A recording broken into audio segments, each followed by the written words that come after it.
Vou falar agora sobre Os Anéis de Poder, episódio 4, temporada 2, trazer minhas reflexões sobre os temas e assuntos, só que antes, saiba que haverá spoilers, tá? Prossiga nesse vídeo por sua conta e risco. Aproveita e me dá logo uma moralzinha, deixa aquele like nesse vídeo aqui, ó, o like ajuda demais, porque faz com que esse conteúdo, ele seja recomendado para outras pessoas com seu mesmo perfil. Uma parada super simples pra ti, mas que me ajuda absurdamente muito. Te agradeço e vamos lá falar do episódio da vez.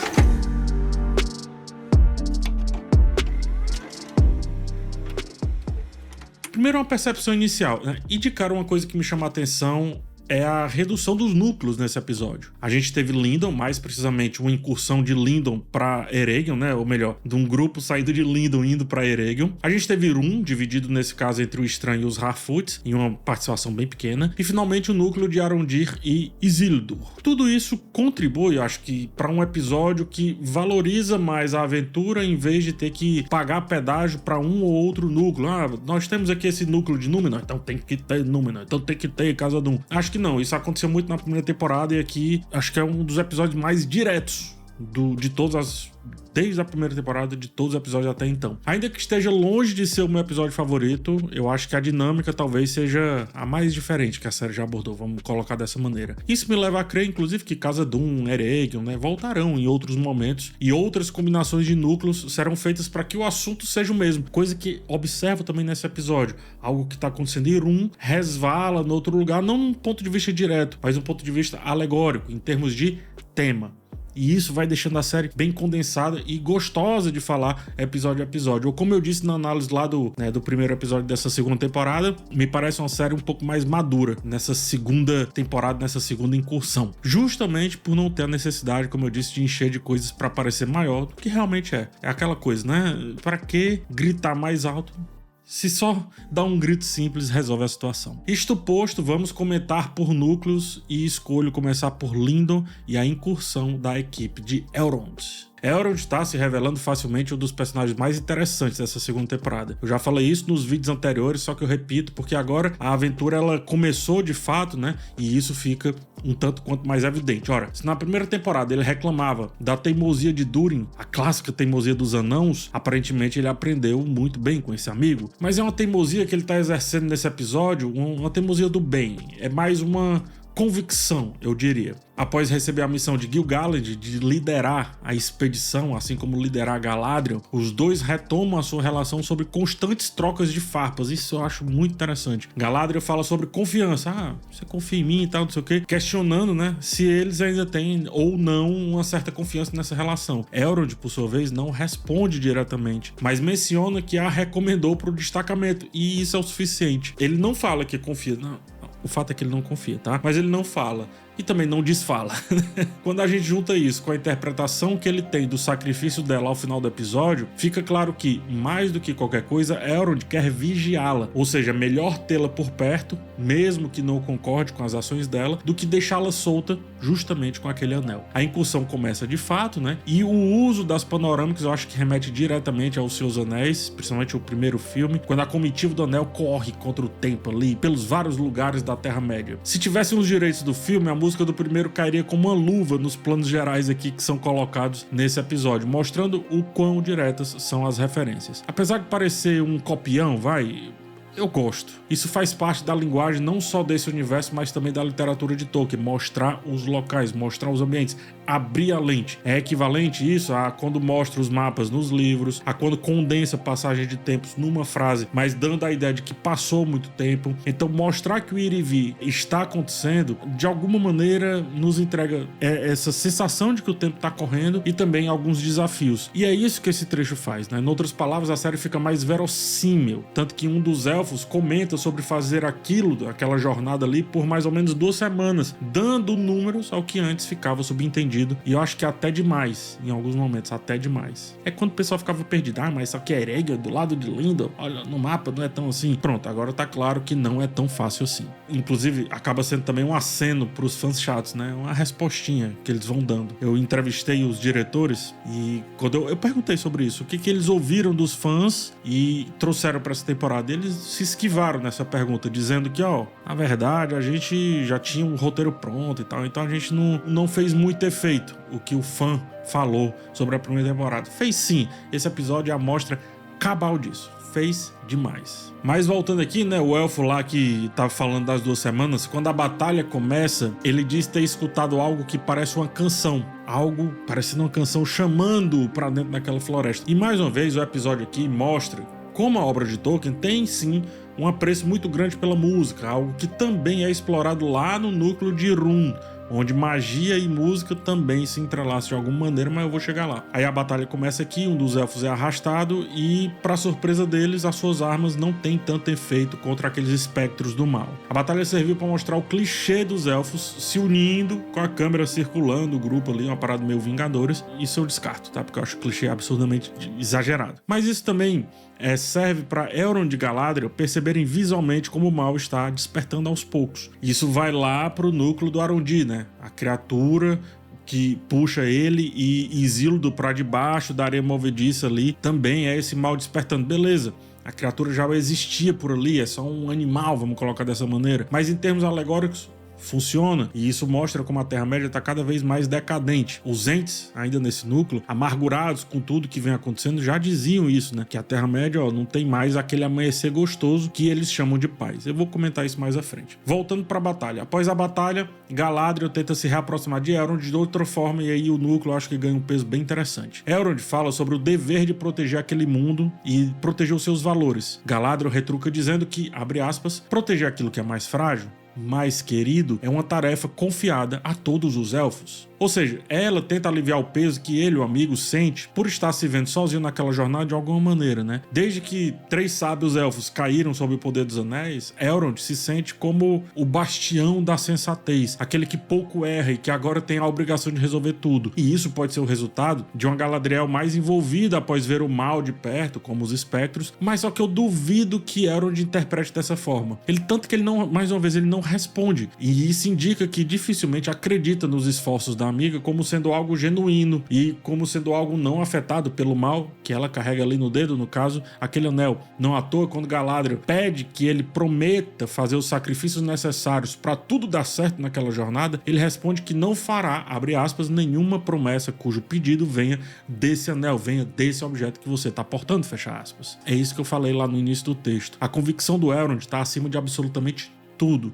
Se pensar bem, de certa forma ele também está sob a influência daquele anel, mas é uma influência reversa, é quase como, de novo, uma antítese. Eu vou falar várias vezes isso, tá? Qualquer comportamento de Galadriel, ele interpreta como uma influência do mal que ela carrega e assim ele retruca. Entanto que ao final, quando conversa com um elfo que se compadece com o sacrifício da amiga, Elrond retruca que ela não se sacrificou pela equipe ou pela missão, mas sim pelo anel, que inclusive pediu que ele protegesse, né? Enquanto ela segurava ali o avanço dos orcs. Então o Elrond, ele tá completamente focado, tá fissurado, tá convicto daquilo tudo ser algo vindo dos anéis e não necessariamente das pessoas que, entre aspas, deveriam estar com ele nessa jornada. A frase dela, né, proteger aquilo que é mais frágil, não condiz com o que a gente tem visto da Galadriel há um bom tempo, diga-se de passagem. A obstinação dela é vingança, é puramente vingança. E proteger o que é mais frágil não parece ter sido parte disso, ou seja, Galadriel começa a falar o que é conveniente para sua missão pessoal, para convencer o amigo, seja o que for. Se haverá redenção ou não são outros 500, mas por hora eu tô na linha do Elrond e interpreto tudo com uma certa segunda intenção, um certo egoísmo disfarçado de altruísmo. E diga-se de passagem, eu adoro pensar nessa versão de Galadriel sobre esse subtexto. Eu acho que adiciona mais força e mais escopo a esse mal, esse grande mal que se avoluma cada vez mais na Segunda Era. Terminamos o núcleo com mais uma referência direta ao Senhor dos Anéis, a Sociedade do Anel, livre filme nesse caso, que é quando Gandalf tá lá de frente pro Balrog, ele termina o seu encantamento, né? Aquele encantamento como é Flame of Doom. Ele termina dizendo pro Balrog, go back to the shadows, né? Essa é a mesma coisa que a Galadriel diz pra Horda de Orcs até ser capturada por Adar. Eu tenho considerações contrárias a algumas referências tão diretas assim, mas convenhamos, não é que seja uma frase que só Gandalf pode dizer. No final das contas, eu acho que nem influi, nem contribui. Nem faz sentido essa frase, se você pensar bem. É apenas uma piscadela pro fã disposto a gostar da série e nada mais. O que não tá disposto a gostar da série vai achar isso horrível. Quem tá disposto vai gostar e acaba sendo um aceno. E falando em Gandalf, vamos falar agora sobre Rhûn e, consequentemente, sobre o Estranho. Olha, se a ideia do episódio foi acenar muitas vezes pros fãs ter a coragem de trazer Tom Bombadil pra série me surpreendeu muito nesse sentido. O estranho segue uma cabra depois de se perder de Nori e finalmente encontra esse ser estranho cantarolando por aquele mais absoluto nada, né? Ou seja, a gente saiu de um nada para um cidadão cantando no meio daquele deserto absurdo. E a primeira frase do personagem já é extremamente Tom Bombadil, isto é, simples, sábia, mas também de certa forma enigmática. Ou seja, ele fala que existe o que você procura e existe o que você encontra, quando o estranho está falando ali sobre estar procurando a constelação. Estamos, portanto, diante do encontro do estranho com o mentor, o que vai ficar bem evidente nos diálogos que os dois vão traçar. O estranho pergunta: quem é você? E Tom responde: não disse meu nome? Essa é a única resposta. Isso combina muito com o que Tolkien fala em uma de suas cartas, quando vai descrever ali o Tom Bombadil. Abre aspas. Citou também a descrição de Bombadil feita por Fruta Douro. Ele é. Fecha aspas. Tolkien define Tom Bombadil como ele é. Enfim, é da mesma forma que Tom se define para o estranho. Eu sou o que eu te disse. E é isso. Acabou. Não tem nada muito além disso. Tolkien ainda completa isso falando sobre o personagem mais enigmático de Seus Anéis, dizendo assim, abre aspas, Frodo perguntou não o que é Tom Bombadil, mas quem ele é. Ele e nós, sem dúvida, com frequência confundimos as perguntas de maneira negligente. Fruta Douro dá o que eu penso ser a resposta certa, que é esse lance aí do ele é, né? Não precisamos entrar nas sublimidades do eu sou o que sou, que é bastante diferente de ele é. Tolkien, quando fala do Tom Bombadil, até nisso é meio enigmático, né? Isso ele tá falando numa carta, tá? Ele pode falar de uma maneira bem direta, mas ele não aceita. Então, essa confusão que Tolkien traz sempre que vai falar sobre o Bombadil, eu acho que é muito bem colocado aqui na conversa dele com o estranho. É interessante Tom Bombadil aparecer no episódio, que deixa mais claro ainda como o mal tá surgindo de várias formas, porque Tom é o único personagem que resiste tranquilamente ao Um Anel, por exemplo, mas não só isso, ele resiste a outras ambições, coisa que a gente vê que os outros núcleos fraquejam. Enquanto todo mundo quer avançar, por exemplo, né, todo mundo tá querendo avançar, prosseguir, perdurar, encontrar, Tom Bombadil simplesmente fica. Ele lá está e fim. Por isso a frase existe o que você procura e existe o que você encontra é tão perfeita pro primeiro contato com o personagem. Ora, Tom é uma antítese do estranho, é o contrário do estranho. Mas não só isso, ele é uma antítese de todos os outros núcleos. Se o estranho busca encontrar um caminho, seguir as estrelas, quer que seja, Tom nunca está à procura de um caminho aqui nessa realidade. E no livro também, né? Ele mal se põe como uma possibilidade de caminho. Ele só quer ali ensinar alguma coisa ou outra e olhe lá, na verdade ele quer mostrar que as pessoas não precisam de ensinamento, que tudo já está lá. O próprio Tolkien afirma que a função narrativa do Tom Bombadil em Seus Anéis é muito vaga. Vamos lá, de novo nas cartas, abre aspas. Tom Bombadil não é uma pessoa importante para a narrativa. Suponho que ele tenha alguma importância como um comentário. Quero dizer, eu não escrevo realmente daquela maneira. Ele é apenas uma invenção e representa algo que sinto ser importante, apesar de que eu não estaria preparado para analisar o sentimento precisamente. Contudo, não teria deixado entrar se ele não tivesse algum tipo de função. Ou seja, ele tem uma função, é isso que Tolkien está falando, mas não necessariamente uma função narrativa de fazer a coisa andar. O Tolkien reflete sobre como o Tom Bombadil se encaixa sem se encaixar, percebe? Até a escrita do Tolkien é diferente. E aqui na série eu sinto que a abordagem desse personagem é diferente. O Tom, ele é um desajuste narrativo quando tudo que mais queremos é que a história corra. Quando eu li a primeira vez Os Seus Anéis e apareceu o Tom Bombadil, Frodo e tudo mais, acabam caindo lá, né? Eu odiei o personagem, porque eu queria que o núcleo seguisse em frente rapidamente. Ora, já me foi prometida essa progressão, por que eu tô parando aqui nesse cidadão que fica cantando? Depois, quando eu vou entender a função do personagem, que não é a função de correr nesse caso, aí ele se torna maravilhoso. E eu sinto que o encontro do estranho com o Tom tem esse mesmo sentimento. Eu não sei, posso estar enviesado, tá? Mas eu sinto isso. Desde que chegou, o estranho, por exemplo, nunca olhou pra si. Desde que chegou naquele mundo, né? Ele nunca olhou pra si, ele nunca realmente se entendeu naquela jornada. Ele olhou pra jornada de Nori, a jornada dos Harfoots, depois teve que defendê-la. Mas ele em si nunca teve o seu momento. Bombadil, portanto, vem com essa proposta de conectar o estranho com quem ele é por essência. Em vez de tentar ajudá-lo a encontrar um caminho que seja. O caminho ele vai encontrar, mas ele precisa se encontrar. Quando Tolkien menciona que Tom Bombadil representa algo que sinto ser importante, ele parece reconhecer que o personagem encapsula um sentimento ou uma ideia que ressoa com ele muito pessoalmente. Algo fundamental para a essência do mundo que ele criou, mesmo que não seja algo facilmente explicável ou analisável. E isso ressoa diretamente no nosso personagem central desse núcleo. Ele também não sabe a função de estar ali, Mas quem disse que tudo precisa ter uma função nesse mundo? Quem disse? Bombadil é o personagem anti-narrativa, anti-correria e anti toda urgência que a série vem tentando criar em outros núcleos. Bombadil pode ser visto como um símbolo de um aspecto intemporal e inabalável dessa natureza, ou que não da Terra-média, como ele mesmo diz, né? Você é novo e eu sou velho, diz pro estranho, embora os dois pareçam da mesma idade, ou até o estranho pareça mais velho. Isso mostra, portanto, como Tom Bombadil está conectado com a Terra-média desde cedo. Ele fala, esse lugar já foi verdade, agora é só terra. Complementa ele mostrando como a magia daquele lugar, a magia daquela região tem se perdido, como realmente é descrita a Segunda Era pelo autor, né? Uma era de trevas, uma era de queda, uma era decadente. Então, quando o Tom fala que esse lugar já foi a verdade, agora é só terra, é que esse lugar está perdendo, de fato, a função.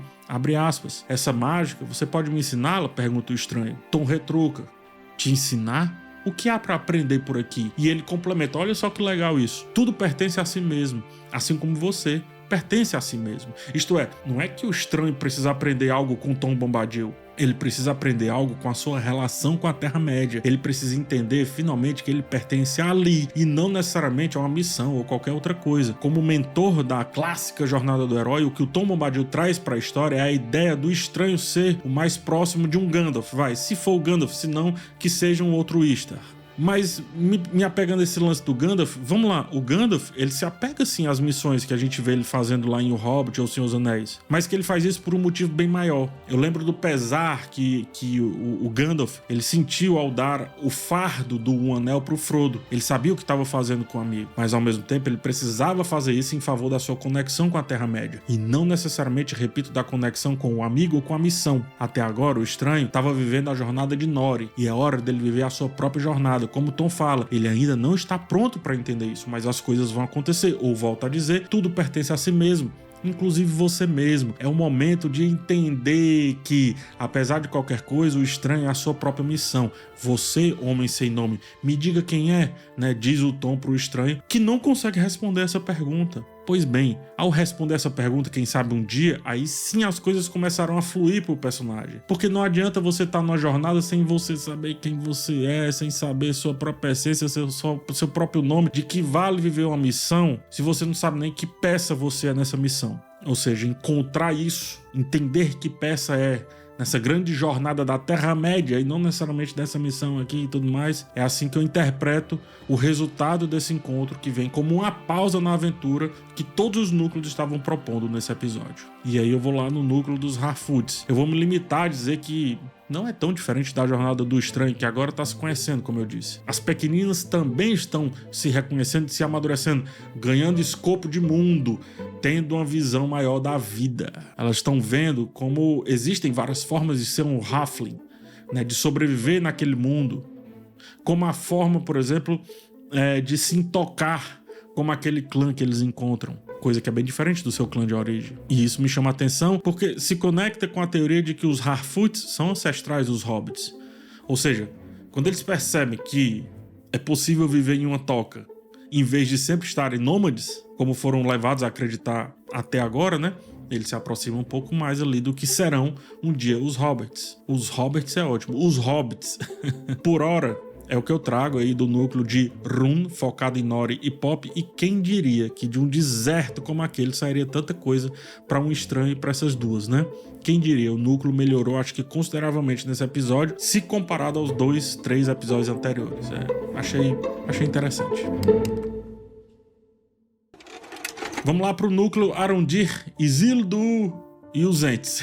Theo tá perdido, rapaz, perdidinho. E o Arondir, ele não desiste, né? Que pena, ele devia desistir. Tô brincando, o menino tem que encontrar um menino. Antes disso, né, antes de encontrar o menino, ele descobre que Estrid estava ligada à turma de Adar. E a gente fica então diante, da pior direção dos núcleos aqui desse episódio. Num passe de dança, Arondir puxa a personagem pra si e mostra a marca, né? Depois ele e Isildur caem na areia movediça de forma extremamente boba, quase trapalhões, são levados pra dentro do monstro que tava lá e saem de maneira das mais clichês possíveis, assim, rasgando o bucho, saindo dali e tudo mais. Acho que piora mais. Tudo isso é um show de conveniência conveniências muito grande, muito grande. Eu vou relevar isso pra não me chatear, porque mais à frente fica evidente como Arondir finalmente encontrou uma utilidade na trama. Eu acho que basta por esse núcleo aí, esse terrível núcleo. Ele agora quer cumprir uma promessa, né? Mas uma promessa interessante, relacionada aos entes e não ao Tel, relacionada à natureza e à Terra-média, em vez desse negócio desse menino chato, insuportável aí, que não sabe o que é da vida. Respirando e seguindo.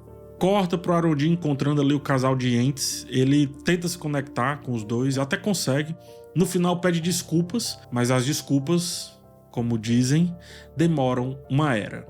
Né? O que diz a ente que tá claramente chateado com aquele período ali da Terra-média, com a Segunda Era, quer que seja. É interessante pensar como a natureza tem o seu tempo, né? A partir disso, é essa reflexão que a gente tem que fazer. A gente planta uma semente hoje, só que só depois de muito trabalho, depois de muito tempo, ela retorna um fruto. Da mesma forma, quando a gente maltrata a natureza, a gente destrói algo aqui e algo ali, só depois de um tempo o efeito daquilo que a gente fez realmente aparece. E às vezes foi há tanto tempo que muitas vezes sequer lembramos do mal que fizemos, né? E aí a gente amaldiçoa a natureza. Ora, por que você tá fazendo isso comigo? Mas olha só o que é dito aqui, ó. Abre aspas. Todavia, não é nossa função controlar todas as marés do mundo, mas sim fazer o que pudermos para socorrer os tempos em que estamos inseridos, erradicando o mal dos campos que conhecemos, para aqueles que viverem depois tenham terra limpa para cultivar. Que tempo encontrarão, não é a nossa função determinar. Essa é uma citação de O Retorno do Rei, que trabalha essa temática de Tolkien com relação à natureza, assim como em outras ocasiões